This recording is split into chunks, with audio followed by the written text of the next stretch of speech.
Hi, Trinidad and Tobago. So I wanted to do this video blog to discuss the issue of the young lady going to a nightclub and being told that she couldn't enter as a lady but as a man because she was dressed as a man, and the issues around it.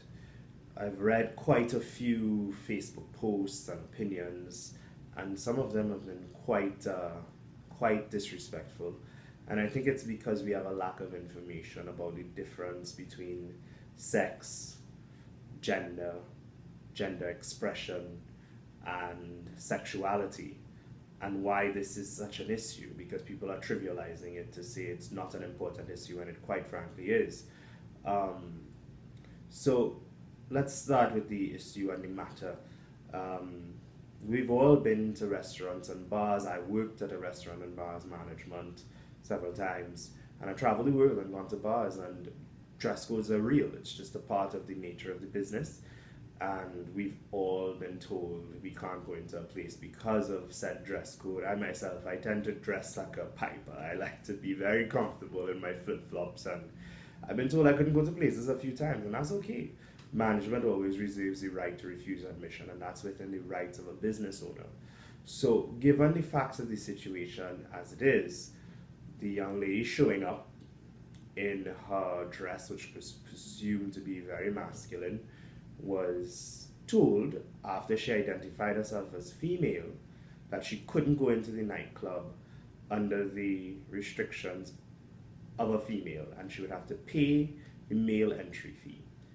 So, had the club or the attendant at the club said, you do not meet the female dress code and you cannot enter, full stop, that would have been perfectly acceptable and there would be no issue.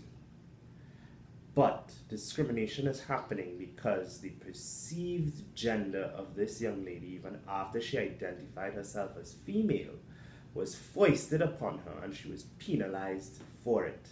That is what discrimination is, and that is wrong and disrespectful.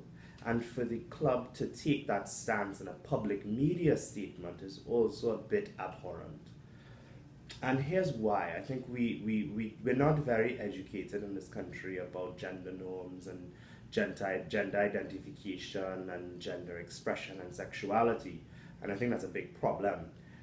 So your sex is what you're biologically born as. You're born as sex male or sex female.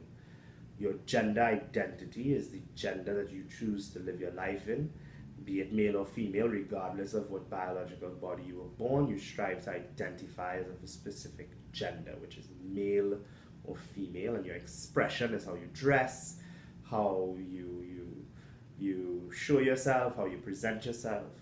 And these things are linked, but they're not systematic of each other. They can be quite independent. So your gender can be female, but your gender expression can be male because that's just how you like to dress. And once you identify yourself as either male, female, or gender neutral, which is something that happens as well, where you don't identify with a gender, then other people have to respect that. You do not have to agree with it, but you must respect the person's gender choice and preferences. So that's where the discrimination has occurred, and that's the issue.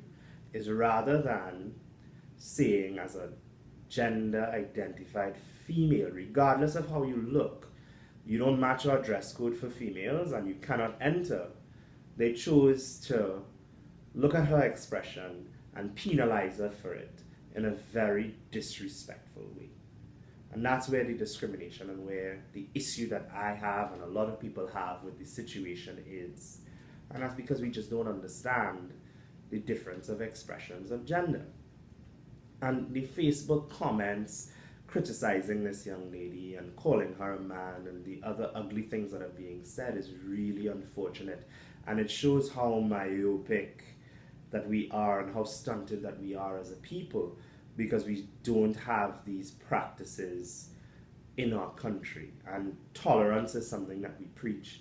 We also have in our national anthem where every creed and race can find an equal place, but we're still not prepared to do it. We still live in a very sheltered and uninformed way. And the only way that we can combat that is to educate ourselves. And I think why this issue isn't a trivial one is because in Trinidad and Tobago, we are very stagnant with sexuality and gender issues and policy. We have very lax gender policy. We have very lax, non-existent sexual and reproductive health education. It's indicative of a very deep problem that we have with education and access to resources and policy to protect people. And how do we expect to be a first world society and be treated as one when we can't accept these things are just the way that the world is moving, whether or not we're prepared to be a part of it or not?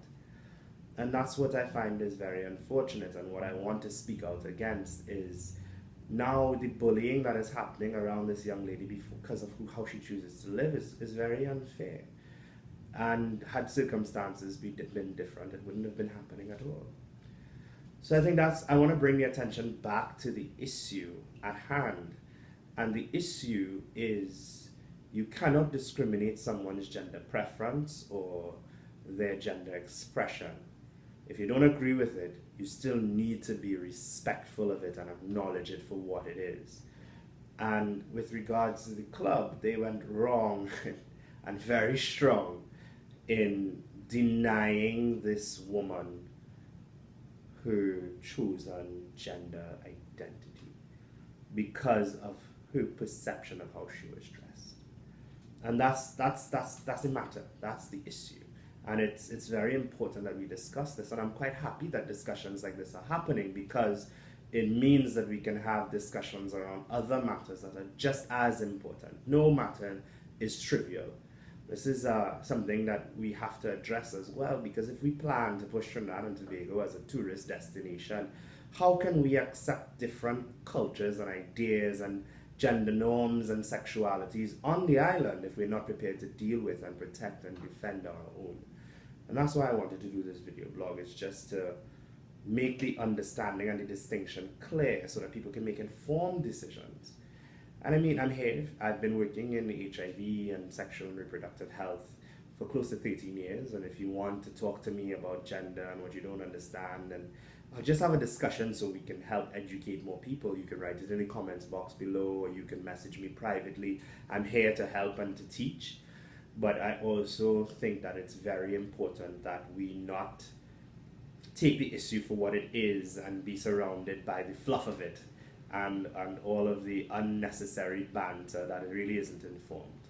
So that's me for this video blog. Thank you very much for your time.